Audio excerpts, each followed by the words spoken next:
नमस्कार सर्वांना, माझ्या यूट्यूब चॅनलमध्ये तुमचं सगळ्यांचं खूप खूप स्वागत आहे. उद्या आहे नाताळ म्हणजे क्रिसमस. चला मग काहीतरी स्पेशल झालंच पाहिजे ना. तर आपण बनवणार आहोत केक. केक तर सर्वच बनवतात. आज आपण बनवणार आहोत बोंबोलोणी. बोंबोलोणी म्हणजे काय?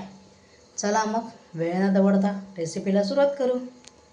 तर आपण बोंबोलोणीसाठी सर्वप्रथम तुम्हाला ज्या क्वांटिटीमध्ये बनवायचं आहे त्यासाठी मैदा घ्यायचा आहे. हे मार्केटमध्ये ड्राय ईस्ट म्हणून येतं किराणा स्टोअरमध्ये. ते असं असतं. तुम्हाला ही किराणा स्टोअरमध्ये सहज मिळून जाईल. ते कशासाठी मी तुम्हाला थोड्याच वेळात सांगते. हे आपण एक डार्क चॉकलेट कंपाऊंड घेतलं आहे. ही पिठी साखर घेतली आहे गार्निशिंगसाठी. हे कोमट दूध घेतलं आहे. 2 चम्मच साखर घेतली आहे. 2 चम्मच दही घेतलं आहे.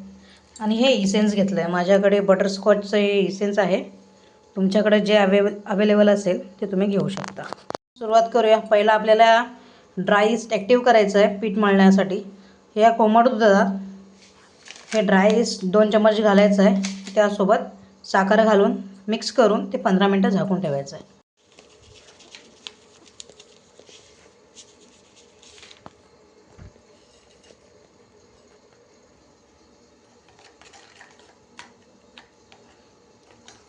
असं मिक्स करून ते ॲक्टिव्ह होण्यासाठी 10-15 मिनटं झाकून ठेवायचं आहे. आता मग आपण पीठ मळून घेऊया. सर्वप्रथम मैदा घ्यायचा. त्यामध्ये ॲक्टिव्ह झालेलं ड्राय ईस्ट टाकायचं. थोडंसं सॉल्ट टाकू आपण. दही टाकू. थोडीशी किंचित साखर टाकू 2 चम्मच. टीस्पून व्हॅनिला एसेन्स टाकून घेऊ. तर हे छान एकजीव करून घेऊ. सॉफ्ट डो आपण तयार करून घ्यायचा आहे. लागेल तसं त्यात पाणी ॲड करून यामध्ये 2 चम्मच बटर ॲड करू. बटर त्यामध्ये मिक्स एकजीव करून घेऊ आणि छान डो तयार करून घेऊया आपण. इथे मी पीठ छान मळून घेतलं आहे. ते आपण अर्धा तासासाठी झाकून ठेवायचं आहे ॲक्टिव्ह होण्यासाठी.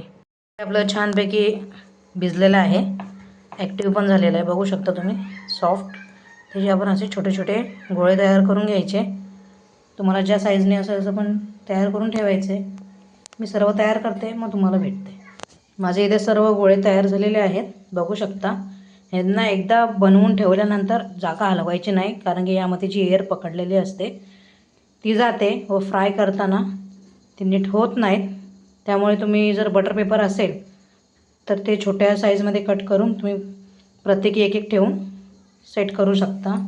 माझ्याकडे बटर पेपर अवेलेबल नाही आहे, त्यामुळे मी हे असे बनवून ठेवलेत. त्यांना 5 मिनटं रेस्ट करायला देऊ आणि आपण फ्राय करून घेऊ. इथे मी चॉकलेटही मेल्ट करून घेतलेलं आहे. बघू शकता तुम्ही. गार्निशिंगसाठी हे आपण आतमध्ये स्टफिंग भरणार आहोत चॉकलेटचं. ते तुम्हाला मी दाखवते पुढे. कढईमध्ये तेल तापत ठेवायचं आहे आपल्याला. तेल तापलं की गॅस स्लो करून फ्राय करून घ्यायचे सर्व. हे असे आपण सगळे डीप फ्राय करून घ्यायचे ब्राऊन होईपर्यंत. बघू शकता तुम्ही. मंद गॅसवर फ्राय करून घ्यायचे आपल्याला सर्व. आपले फ्राय करून झाले आहेत. मी यांना असे चाकूच्या साहाय्याने छिद्र पाडून घेतलेले आहेत. यामध्ये आपण आता चॉकलेटची स्टफिंग भरून घेऊ. पायपिंग बॅगच्या साहाय्याने मी चॉकलेट स्टफ करून घेतलेलं आहे. बघू शकता. आता आपण याच्यावर जी साखर बनवली होती आपण पिठी साखर, त्याची गार्निशिंग करून घेऊ.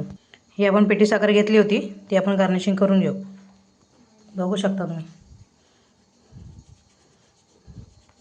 हे जे तुम्ही डोनटही बनवू शकता, पण हे युनिक स्टाईल आहे. बघू शकता तुम्ही. आपले बोंबोलोणीस तयार झालेले आहेत. बघू शकता आपले बोंबोलोणीस तयार झालेले आहे. रेसिपी आवडली असेल तर नक्की लाईक, सबस्क्राईब, कमेंट करा. अजून कोणती रेसिपी बघायला आवडेल ते नक्की तुम्ही सांगा. थँक्यू.